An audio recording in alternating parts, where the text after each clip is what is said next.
everybody. I was you 33 years ago.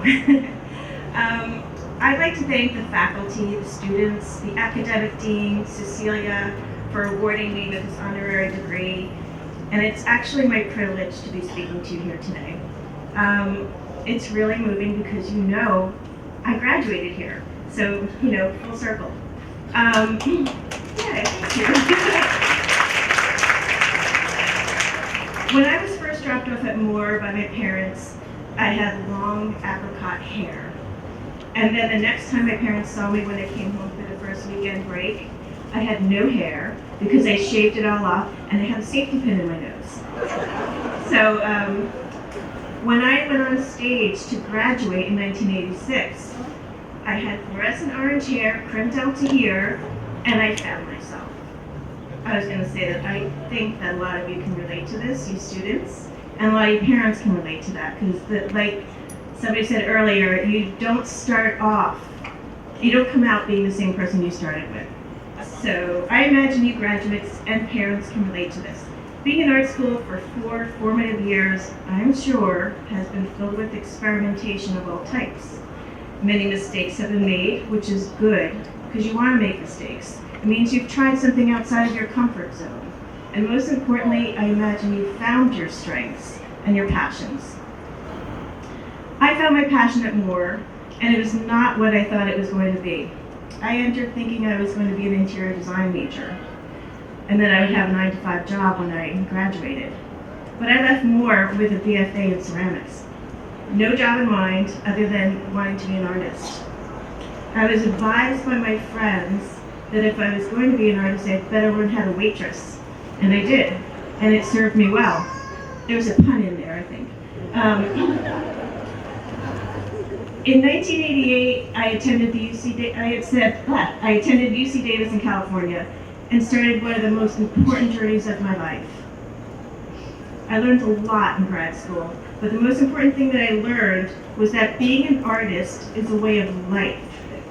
It's not just about making something, it's about having a life that's full of meaning, it's about taking risks, it's about being uncomfortable, and it's about trusting the unknown. I love what I do. I love the life that I've chosen for myself, and it gives me great satisfaction and pleasure. I thought a lot about what I was going to tell you all today, and I decided to kind of focus on 3 words, and they're power words. Yes, no, and maybe. Yes. At first, say yes. Say yes to almost everything. Be curious. Say yes to taking risks, and yes to failing. Yes, failing's a good thing. I have failed many times. I still fail. Failure pushes me to take risks, to work harder, and to know myself better. It's hard to know what an opportunity will bring to you. Yes helps you out. Yes, be in group shows. Yes, volunteer. Yes, go to openings. Yes, meet people. A few years after grad school, I was invited to have a show in the New York City Gallery, and I was so excited, right? When I got to the space to check it out, it was just an apartment in Hell's Kitchen. It wasn't what I expected, but I liked the owner's passion and his love of art, and so I agreed to have a show there. He sold almost all my work, and it turns out that at that Hell's Kitchen apartment, one of my largest collectors, who now owns 40 pieces of my work, started collecting in that apartment. So say yes. Open doors.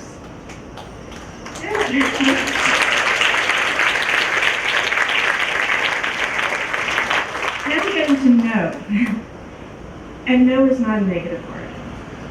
I think we can all agree that when growing up we're told no a lot, and no is taken as negative. As teens, you probably heard, no, you can't go out on a school night. No, you can't watch that movie. But when used by yourself, for yourself, no is a power word. It's a protective word, and it's important. No can be a way for you to ensure the time you need as an artist. No to going out with friends when you really want to work. No to answering the phone during studio time because it can be a distraction. Maybe turn your cell phones off when you're working. It's a good idea. No to exhibitions that you don't want to show and that won't showcase your work in the way you envision it. No to not being paid fairly. A few years ago, I was asked to teach at a prestigious art residency, and I said yes. My husband, Tom Burkhart, who's a painter, was also invited to teach at the same week. When we received our contracts, mine said I would be paid $1,000. His said $2,000. I got on the phone right away and I was like, there's no way you're going to pay me less than you're paying Tom. I pointed out that they were offering to pay a woman half of what they were paying a man. They said, oh, I know how this looks, but it's not that way. It's that we pay painters $2,000 and ceramic artists $1,000. I told them, no way. No way. No way am I going to be paid less than a painter for the same work. I got the $2,000. So, yeah. So, no is a way of controlling how you want to live your life, how you want to present yourself, and how you want your work to be seen in the world. All right, maybe. I love maybe. This is corny, but maybe it's kind of like an afternoon cup of tea because it gives you time to think. It's my go-to answer right now. And I actually learned it from a friend recently. Just say maybe. I believe people respect maybe. It shows that you're giving an idea consideration. I had found myself saying yes or no to situations too quickly with no need. Maybe is a way of allowing yourself the time you need to make a smart decision. Rarely will someone rescind an offer to you if you do not say yes right away. And possibly if you say no too quickly, you may not have the time. And if you say no too quickly, you may not have thought about all the avenues a project may lead you to. So maybe is a good one. You are entering an exciting period of your life, and possibly one of the hardest times. There's no instruction book on how to be an artist or how to make it. And what does make it mean anyway, right? For me, it's what I said before, it's loving what you do. Follow your heart, follow your intuition, and make your own path. Being an artist isn't easy. You go to the studio each day, and your job is to make something that's never been made before. It's kind of hard. And you have to make it look effortless, even though it may have been really hard to make. You need to you need to pay for a studio and a living space. You need to learn how to manage your money and your time. You may work in a situation where you're part of a team and you need to learn to adapt your ideas and work collaboratively. You have to figure out how to deal with egos in our world. And you have to support others while also representing and staying true to yourself.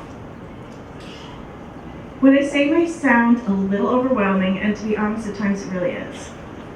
But the things that I'm saying are hard are also the best part of being an artist. You are your own boss. You do collaborate with the most amazing people. Great things come from deep thoughts and struggle. Look at Alice Neal. Alice Neal is one of the most important artists of the 20th century, and she also went to Moore College of Art. She's passed away, she's not with us anymore, but her works are in every major museum in the US. She's a role model for many, and she's one of my art heroes. You're allowed to have art heroes.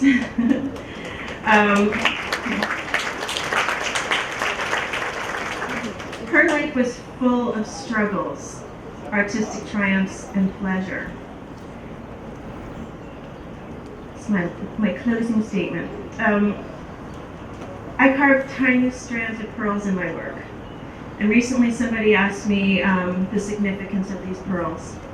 I thought about it and I responded, think about what a pearl is. A pearl starts off as an irritating piece of sand that gets caught in an oyster's shell.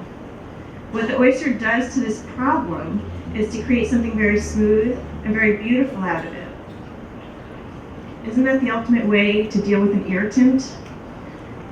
These are troubled times, pretty intense times. It's our jobs as artists to go ahead and make something positive out of an irritant. It's our jobs as artists to bring attention to issues, whether they be deep and personal or overt and political. It's our jobs to shake things up however we see fit. This can be done by making things beautiful. Taking time to point out beauty is a political statement, as is pointing out inequities, injustices, and horrors. We artists are the eyes and ears of our time. The world is now your oyster. This is your time to speak up and out in whatever capacity feels right for you. Being an artist is a privilege. Use that privilege. Trust yourselves, listen to that inner voice, don't worry about fitting in, and don't hold back. Congratulations.